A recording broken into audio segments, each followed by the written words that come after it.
about that roundabout. Did anybody see the movie Dunkirk? Yes. See this black and white boat coming up? It was built here in Stavanger in 1929. Rogaland, Stavanger, was used as the hospital ship. When it came sailing back, it was all white with a big red cross in the middle of it. So it's quite famous. It's used as a party boat now. You know, you can have functions on there.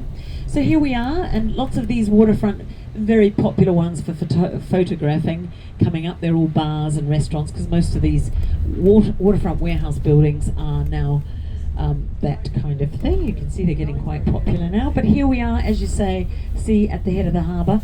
We're also going to be passing by the cathedral, which is built, set back just up there, 1125 that was built.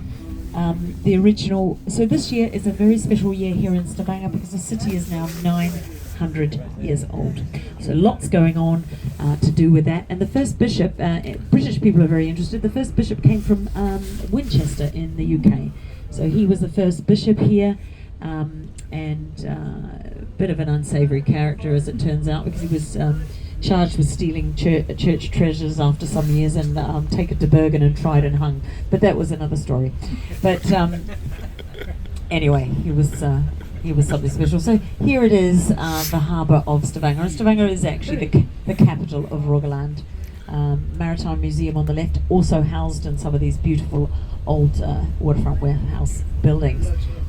But when we go along here, oh, by the way, most of the canning factories were in the eastern part of Stavanger, but two of the very largest are coming up on our left-hand side, currently called the House of Norway and the Rogaland Revision.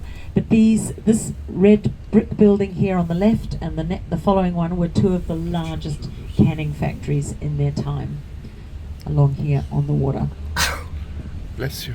But we're coming up also on our left-hand side to Gamla Stavanger, which is the old part of Stavanger.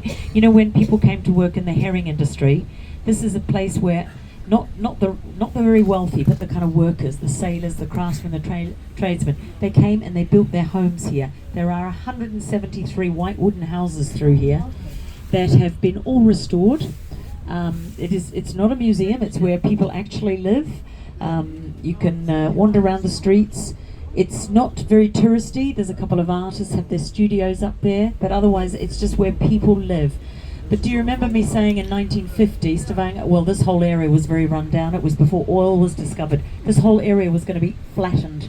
The council decided it was just beyond repair.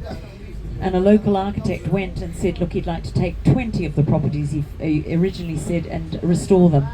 They had a meeting. He was given the go-ahead to start that project in the late 50s.